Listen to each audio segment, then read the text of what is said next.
3 choses que tu dois comprendre sur la confiance en soi. Et en fait, le mot comprendre, c'est pas le bon mot. 3 choses que tu dois mettre en place pour acquérir de la confiance en soi.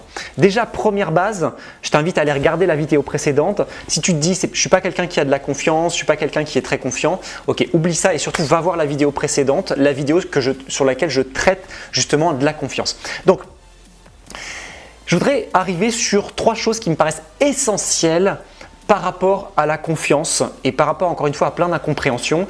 3 clés que je vais te donner qui vont te permettre de développer cette confiance. 3 clés que j'utilise pour moi, sinon je ne te les partagerai pas. Je ne fais pas en fait des vidéos pour te partager des trucs que je ne mets pas en place ou que je ne mets pas en place pour mes clients. Donc ce que je te partage là, je l'utilise pour moi et je l'utilise aussi pour mes propres clients. Donc la première chose, déjà, c'est de comprendre que la confiance en soi, ce n'est pas quelque chose d'extérieur. Ça ne se voit pas extérieurement. Ça se ressent à la rigueur. On sent une forme de charisme, on sent quelque chose qui transpire de la personne. Mais à l'extérieur, en soi, ça ne se voit pas. La première chose, c'est de bien comprendre que c'est une question de posture intérieure, de posture. Et j'appuie sur le mot, c'est une question de posture. Posture physique, posture mentale, posture émotionnelle, posture de vulnérabilité. La question de la confiance, c'est une question de posture. En fait, quand tu imagines là, tu es en face d'une montagne. Tu es en bas de la montagne, tu l'as jamais gravi. Tu n'as jamais gravi cette montagne, tu n'es jamais allé en haut de cette montagne, planter ton drapeau. Tu ne sais pas si tu vas y arriver. La différence entre quelqu'un qui a confiance et quelqu'un qui n'a pas confiance, la différence, elle se joue juste sur qu'est-ce que je me dis, quelle posture j'ai par rapport à cette montagne. Est-ce que la posture, globalement, elle va être « je ne vais pas y arriver » ou globalement, elle va être « je vais y arriver ».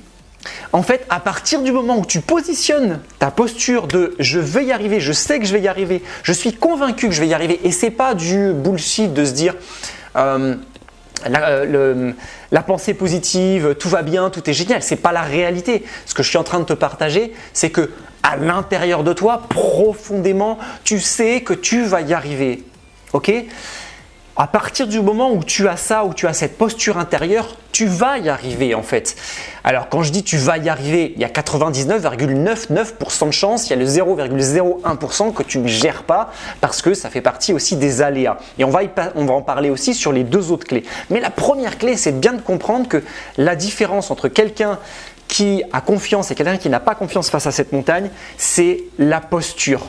Est-ce que tu vas arriver en haut de la montagne ? Sincèrement, je ne sais pas.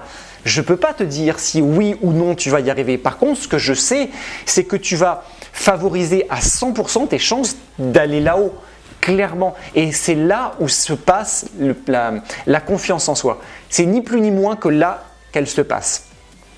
La deuxième chose, c'est que la confiance, elle va aussi… La deuxième clé, c'est que la confiance, elle se construit sur l'action. Ok ? Et une action qui ne va pas être pile poil nickel, qui va briller, qui va être fantastique.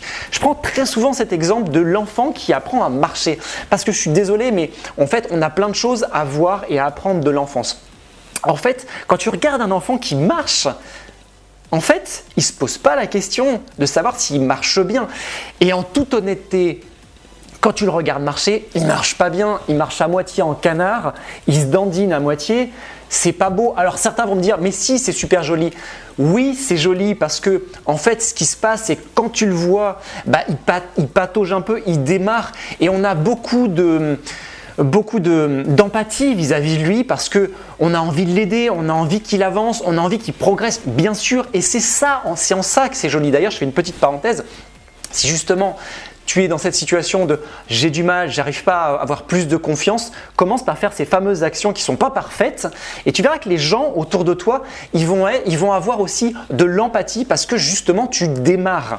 Donc c'est la même chose vis-à-vis de l'enfant, il ne marche pas bien, je suis désolé, il ne marche pas bien, mais petit à petit, plus il va progresser, mieux il va marcher. Puis à la fin, il marchera comme il le veut. Et effectivement, il pourra même se positionner, se poster comme ça tout droit. Ça ne nous paraît pas grand-chose à nous, juste de se poser les deux pieds par terre, mais c'est vachement chaud pour le corps. Ça demande en fait un équilibre avant-arrière, gauche-droite, qui n'est pas acquis en fait de nature. Vous positionnez un enfant sur ses deux jambes qui ne sait pas marcher, il tombe. Il a besoin de s'appuyer sur quelque chose.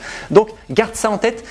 Pas faire des actions qui sont pas parfaites. Elles ne peuvent pas être parfaites. Elles deviendront de plus en plus précises au fur et à mesure du temps. Quand tu vois un enfant qui apprend à marcher, au bout d'un moment, il marche mieux. Mais au départ, elles ne peuvent pas être parfaites et ces actions-là, elles vont construire ta confiance. Je donne aussi souvent cet exemple personnel. La première fois où j'ai fait ma conférence, où j'ai fait une conférence, la conférence, elle était loin d'être parfaite. Et je vais même te dire, avant de commencer la conférence, j'en chiais dans mon slip. Tu pourras en parler à ma femme à ce moment-là qui était là. J'avais qu'une envie de faire. C'était de partir. C'était de partir parce que c'était dur, parce que c'était à la limite en fait de ma fameuse zone de confort. Mais en faisant cette action qui était loin d'être parfaite, aujourd'hui je suis bien plus à l'aise sur une scène, devant une caméra. C'est comme ça que je l'ai acquise. Et ça a commencé par une action qui était loin d'être lisse et parfaite. Troisième clé qui va avec la deuxième clé et qui est encore plus importante, c'est que cette action, elle doit t'inspirer quelque chose.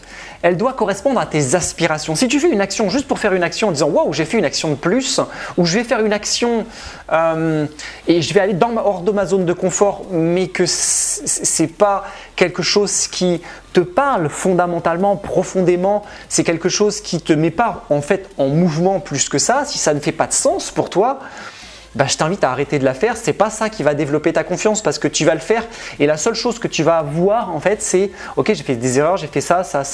Alors que quand tu vas dans la direction pour toi qui fait du sens et que tu mets des actions qui font du sens pour toi, là tu vas pouvoir justement progresser et te dire ok, c'est peut-être pas parfait, mais pour le coup, je sais que c'est dans cette direction-là qu'il faut que j'aille parce que quand je l'ai fait, j'ai senti qu'il y avait quelque chose en fait. Quand j'ai fait cette première conférence, oui, j'en ai chié. Mais au moment où j'étais sur scène, je ne te parle pas des 1 ou 2 premières minutes, mais j'ai été super bien. Je sentais qu'il y avait quelque chose à l'intérieur de moi qui me parlait. J'étais à ma place, j'ai adoré partager. Alors certains vont me dire oui, c'est de l'ego parce que tu avais besoin d'être sur la scène. En fait, la question n'est même pas là. La question, ça se passe à l'intérieur, vraiment à l'intérieur de mes tripes. J'ai adoré ça. J'adorais partager du contenu, j'adorais partager tout ça. Ça a été mon grand kiff. Et ça, je n'ai pu le découvrir qu'à partir du moment où je l'ai fait, mais surtout parce qu'au départ, ça me parlait à l'intérieur de moi. Et ça, tu dois le garder en tête. Voilà les 3 clés qui vont te permettre de développer ta confiance en toi. Et ces 3 clés, je le répète, ce n'est pas des petites clés. La question de la posture, toute forme confondue, la question de l'action qui n'est pas parfaite et la question du sens. Est-ce que ça fait du sens de faire des choses pour développer cette confiance? Donc, développe ces 3 choses et tu vas voir que ta confiance, elle va être littéralement transformée. C'est ce que j'utilise pour moi, c'est ce que j'utilise pour mes propres clients aussi, qui justement peuvent dépasser aussi des choses qui au départ étaient très compliquées et au bout d'un moment finissent par se dire « Ok, finalement je m'aperçois que c'est loin d'être aussi compliqué, c'est loin d'être aussi difficile que ce que j'imaginais. Là où je pensais ne pas avoir de confiance, en fait je m'aperçois que j'en ai. » Si tu veux développer ça dans ton projet de vie, dans ton projet de cœur, dans ton activité, si tu veux développer cette confiance qui va te permettre justement aussi de pouvoir développer ce projet, de pouvoir avoir plus de résultats si tu es dans une activité entrepreneuriale, si tu veux pouvoir ancrer tes 2 pieds en terre et te dire « Ok, j'ai plus de problème de confiance et j'avance parce que je sais que je vais réussir », contacte-moi, on échange, je vais te donner des clés pour pouvoir avancer. L'idée, c'est de t'aider à pouvoir avancer. Donc, si tu ne viens pas me voir, je ne peux pas te donner ces clés-là, c'est tout simple.